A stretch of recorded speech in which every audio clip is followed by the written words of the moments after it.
గారు అలాగే వాళ్ళ సోదరులు ధర్మాన బ్రదర్స్ ఎవరైతే ఉన్నారో వాళ్ళకి ఈయనకి సయోధ్య కుదరలేదా, కుదిరిందా, లేకపోతే వీళ్ళిద్దరి మధ్య ఏమైనా ఓల్డ్ వారం ఉన్నదా అనేది ఖచ్చితంగా స్థానిక నాయకత్వం పెంపొందించడానికి పార్టీ తీసుకున్న నిర్ణయంలో కొన్ని కఠినమైన చర్యలు తీసుకోవాలన్న ఆలోచన విధానం ఉండదు. ఎందుకంటే ఇది పబ్లిక్ చేసి పబ్లిక్ అయిన తర్వాత దీన్ని అధికార పార్టీ వాళ్ళు బ్రహ్మాస్త్రంగా వినియోగించుకొని వైఎస్ఆర్ పార్టీని ఇబ్బంది పెట్టే కార్యక్రమాలు తీసుకునే విధానంలో కొంతవరకు మనం మన యొక్క ఏదైతే మన వ్యక్తిగతమైనటువంటి జీవితాన్ని మన జాగ్రత్తగా కాపాడుకొని అలాగే దాన్ని పబ్లిక్ ఇష్యూ చేసుకోకుండా ఉంటే బెటర్. ఎందుకంటే అది సామాన్యమైన కార్యకర్త చేస్తేనే ఈ రోజున అది చాలా నెగిటివ్గా వెళ్ళే అవకాశం ఉంటుంది.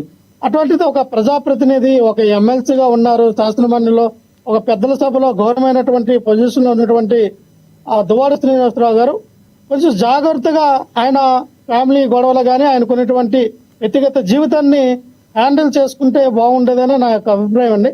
ఖచ్చితంగా ఆయన ఇష్టం, ఆయన ఏ పార్టీలో ఉంటారా లేకపోతే మళ్ళీ వైఎస్ఆర్ పార్టీలో కొనసాగించడానికి ప్రయత్నాలు చేస్తారు. ఇప్పుడు ఆయన బీజేపీ పార్టీలో జాయిన్ కాబోతున్నారు, దానికి రంగం సిద్ధమైపోయింది. బీజేపీ పార్టీలో జాయిన్ కాబోతున్నారు, దానికి రంగం సిద్ధమయ్యింది. మరి నేనంటూ ఏంటో తర్వాత ఏంటో చూపిస్తాను బాహాటంగానే కూడా ఆయన చెప్పడం జరిగింది. ఈ దువ్వాడ శ్రీనివాస్ గారు మీ వైసీపీ పార్టీకి ఏమైనా ఆ ఏరియాలో అక్కడ డ్యామేజ్ జరిగే అవకాశం ఉందా ఆయన వలన?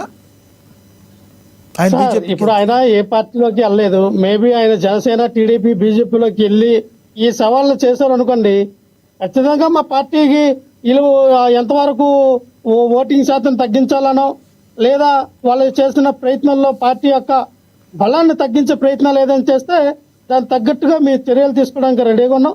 మేము కూడా అక్కడ వైఎస్ఆర్ పార్టీని బలోపేతం చేయడానికి, వైఎస్ఆర్ పార్టీ బలంగా వెళ్ళడానికి బలమైన నాయకుల్ని దింపే కార్యక్రమంలో అక్కడ జిల్లా నాయకత్వం స్టాండ్ తీసుకుంటుంది. అలాగే శ్రీకాకుళం జిల్లా నాయకత్వం స్టాండ్ తీసుకున్న తర్వాత లక్ష్మణరావు గారు ప్రధానంగా రేగడి జగన్మోహన్ రెడ్డి గారు కూడా స్టాండ్ తీసుకుంటారు. ప్రధానంగా ఇక్కడ మనకి లక్ష్మణరావు గారు కేవలం దువ్వాడ శ్రీనివాస్ అనే కాదు, ఎవరైతే కొంతమంది నాయకుల్ని వాడుకుని జగన్మోహన్ రెడ్డి గారు వదిలేస్తున్నారని కొంతమంది విమర్శిస్తున్నారు.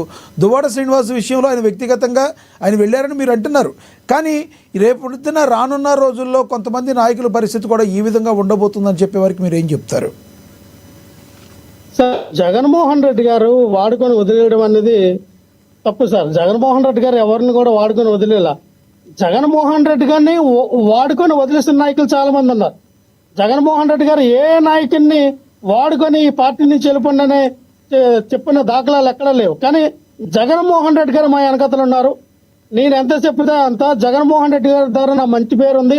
జగన్మోహన్ రెడ్డి గారు నాకు అత్యంత సన్నిహితుడని చెప్పి జగన్మోహన్ రెడ్డి గారిని వాడుకొని పార్టీ నుంచి బయటకు వెళ్ళిపోయినటువంటి వ్యక్తులు మనం చూసాం. జగన్మోహన్ రెడ్డి గారు అధికారంలో ఉన్నప్పుడు ఎంతో మంది సంపాదించుకొని పెద్ద పెద్ద స్థాయిలో ఉన్నటువంటి వ్యక్తులు, కుటుంబం పరంగా బయట పరంగా ఉన్నటువంటి వ్యక్తులు కూడా చాలా మంది ఈసారి అధికారం పోగానే చాలా మంది పెద్ద పెద్ద బడా నాయకులు కూడా ఈ రోజున పార్టీ నుంచి బయటకు వెళ్ళిపోయి వేరే పార్టీలో జాయిన్ అవ్వడం, కొంతమంది స్తబ్దుగా ఉండిపోవడం, కొంతమంది ఏమి స్పందించకుండా రాజకీయాల్లో నాకు సంబంధం లేదన్నట్టుగా న్యూట్రల్గా ఉండిపోవడం మనం చూస్తూ ఉన్నాం. ఇక్కడ జగన్మోహన్ రెడ్డి గారు ఎవరిని ఓడుకొని వదిలే ప్రసక్తి లేదు.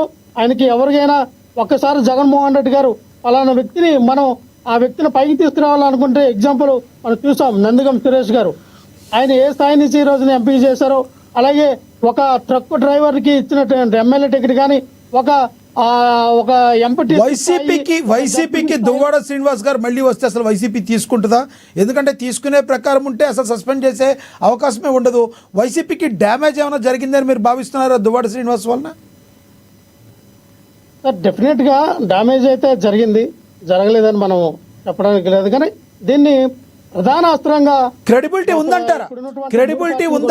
ఆయన క్రెడిబిలిటీ, ఆయన ఒక ఎమ్మెల్సీగా వైసీపీ నేతగా జగన్మోహన్ రెడ్డి గారు అంటే ఒక వాల్యూ ఉండే పరిస్థితి, ఆయన క్రెడిబిలిటీ ఆయన కాపాడుకున్నారా? ఆయనకి క్రెడిబిలిటీ ఉందంటారా? సార్, నిజంగానే జగన్మోహన్ రెడ్డి గారి దగ్గర శ్రీని గారికి మంచి అభిప్రాయం ఉంది. జగన్మోహన్ రెడ్డి గారు చాలా అవకాశాలు ఇచ్చారు శ్రీని గారికి. శ్రీని గారు కూడా కొంచెం ఆయన జాగ్రత్త పడి చేసుకుంటే బాగుండేది. నేను ఒకటే చెప్తున్నాను సార్, ఎప్పుడైతే 2024లో ఎమ్మెల్యే టికెట్ ఫస్ట్ దువ్వాడ వాణి గారికి ప్రకటించారు, తర్వాత దువ్వాడ వాణి గారు ఎవరైతే శ్రీను గారు వాళ్ళ భార్య గారు ఉన్నారో ఆవిడకి ప్రకటించారు. తర్వాత మళ్ళీ క్రమే